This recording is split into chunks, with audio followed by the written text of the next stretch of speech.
چند دنوں بعد اسے ایک رات ایک گاڑی میں ایمبیسی کے باہر ایک بلڈنگ میں لے جایا گیا۔ وہ اقوام متحدہ کے ایک ذیلی ادارے کے لیے کرائے پہ لی گئی عمارت تھی۔ اسے کچھ اندازہ نہیں تھا کہ اس کے بھائی کے خلاف چلنے والے کیس کی صورتحال کیا ہے۔ اگلے کئی ہفتے اسے وہیں رکھا گیا۔ اسی عرصے کے دوران ہیومن رائٹس کے لیے کام کرنے والی ایک بین الاقوامی تنظیم کے کچھ عہدیدار ان کے پاس آتے رہے، ان سے کچھ باتیں پوچھتے رہے۔ اس کے پاس بیٹھ کر وہ گھنٹوں سے اس کے حقوق کے بارے میں بھی بتاتے رہے۔ وہ خواتین اس کی دیدہ دلیری کی داد دیتی اور اسے بتاتی کہ اس کے اس قدم سے پاکستانی لڑکیوں میں کتنا شعور اور بیداری پیدا ہوئی ہے۔ وہ اخبارات کا مطالعہ نہیں کرتی تھی، لیکن ان باتوں سے اندازہ لگا سکتی تھی کہ اس کیس کو انٹرنیشنل اور نیشنل میڈیا کس طرح ہائی لائٹ کر رہا ہوگا۔ ایک مسلمان لڑکی جس نے محبت کی خاطر اپنے مذہب اور خاندان کی پرواہ نہیں کی، مگر اس وقت اس جملے میں چھپی ہوئی ذلت کو وہ سمجھنے کے قابل نہیں تھی۔ اس وقت اس کے ذہن میں صرف ایک ہی بات تھی کہ اس کے خاندان نے ڈیوڈ کو اس سے جدا کر دیا ہے۔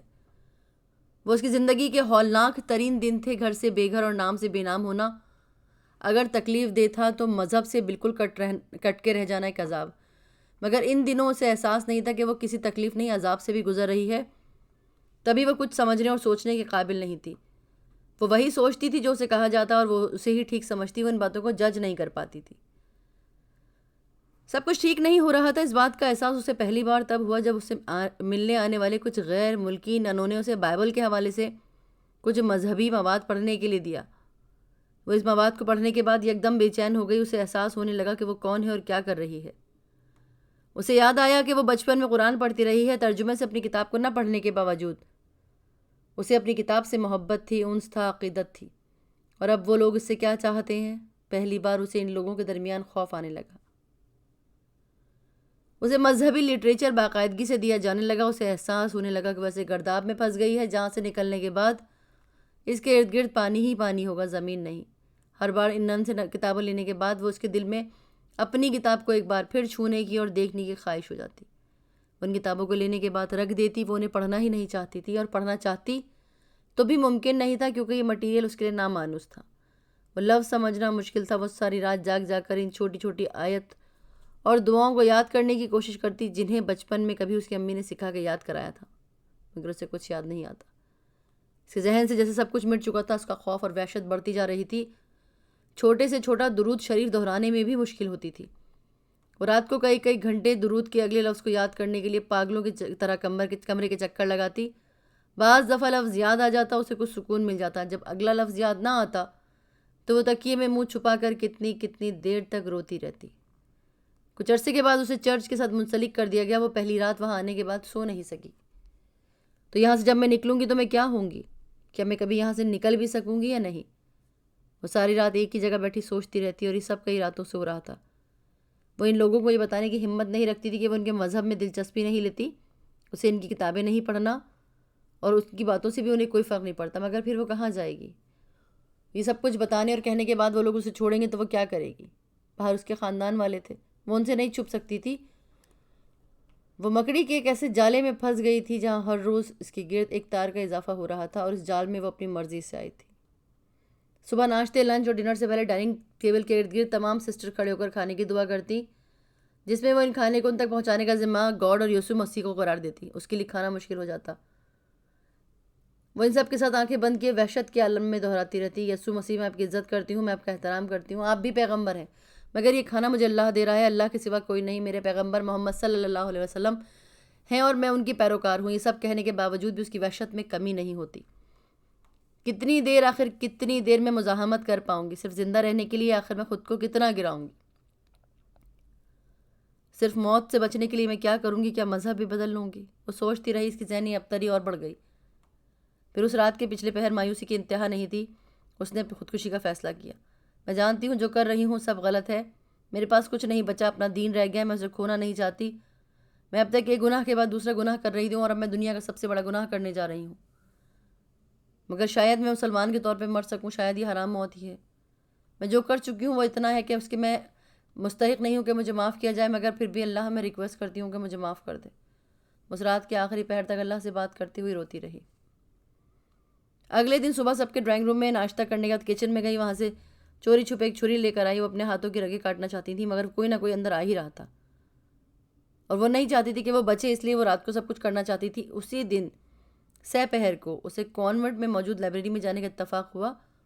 وہاں چھوٹے ریکس پہ کتابوں کے ڈھیر موجود تھے، ایک دو سسٹرز بھی تھیں۔ اچانک شیلف کے سامنے گزرتے گزرتے ایک دم اس کا لمحہ دل دھڑکنا بھول گیا۔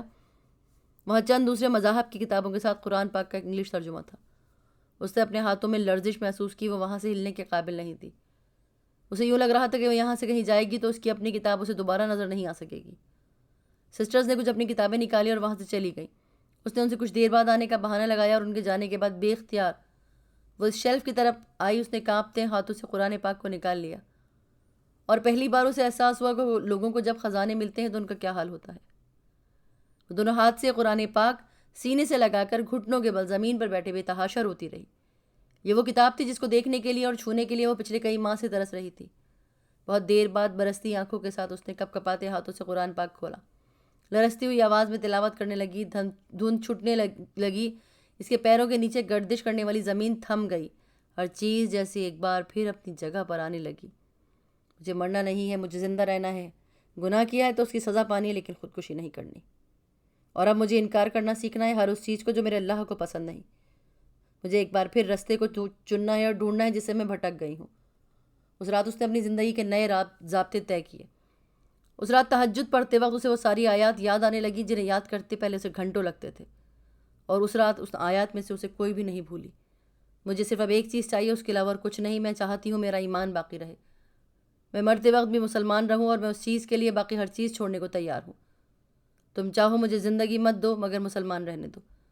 اس رات دعا کرتے ہوئے اس نے اللہ سے بھی یہ دعا مانگی۔ اگلے کئی دن وہ خاموشی سے لائبریری میں چلی جاتی اور قرآن پاک کو ترجمے سے پڑھتی رہتی۔ اس کے وجود پہ چھایا ہوا جنون اور وحشت آہستہ آہستہ ختم ہونے لگا۔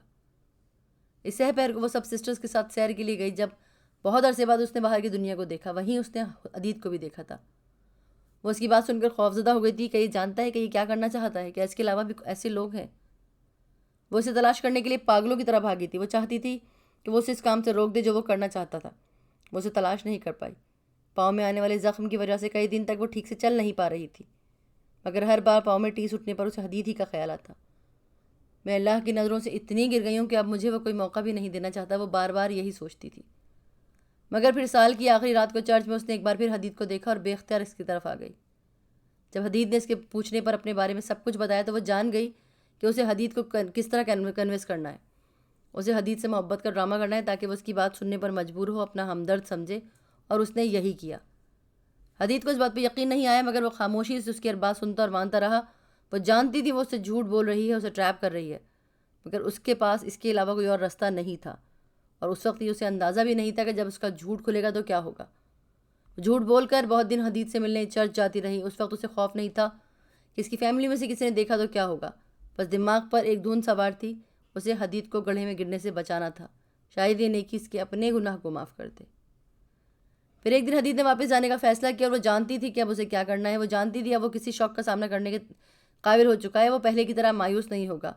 انہی دنوں اس کے بھائی کو عمر قید کی سزا سنا دی گئی، اور اس کے کچھ عرصے بعد ECL سے میں سے اس کا نام ہٹا دیا گیا۔ باہر جانے سے پہلے اس نے برادر مالکم کو حدید کے بارے میں بتاتے ہوئے کہا، اگر یہ میرے بارے میں آپ سے رابطہ کرے تو کہہ دیجیے گا میں مر چکی ہوں۔ اس نے واضح کرنے پر صرف یہ بتایا کہ وہ ایک دوست تھا جسے وہ بہت عرصے سے جانتی ہے، مگر اب رابطہ نہیں رکھنا چاہتی۔ وہ یکدم حدید سے خطب و کتابت کا سلسلہ ترک نہیں کرنا چاہتی تھی، کیونکہ اس صورت میں وہ پریشان ہو کر واپس آ سکتا تھا۔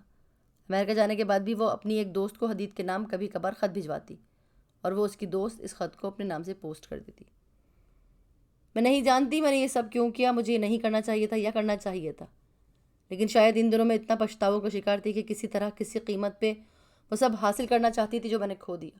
اگلے دن میں مسلم تھی، اگلے دن میں کچھ نہیں تھی۔ کچھ ہونے سے کچھ نہ ہونے تک کا سفر میں نے اپنی مرضی سے طے کیا تھا، کوئی مشکل نہیں آئی۔ واپسی کا سفر میں نے کانٹوں پہ طے کیا۔ واپس وہیں تک پہنچنے کے لیے مجھے کئی سال لگ گئے، اور میں آج بھی نہیں جانتی کہ خدا کے نزدیک میں کہاں کھڑی ہوں۔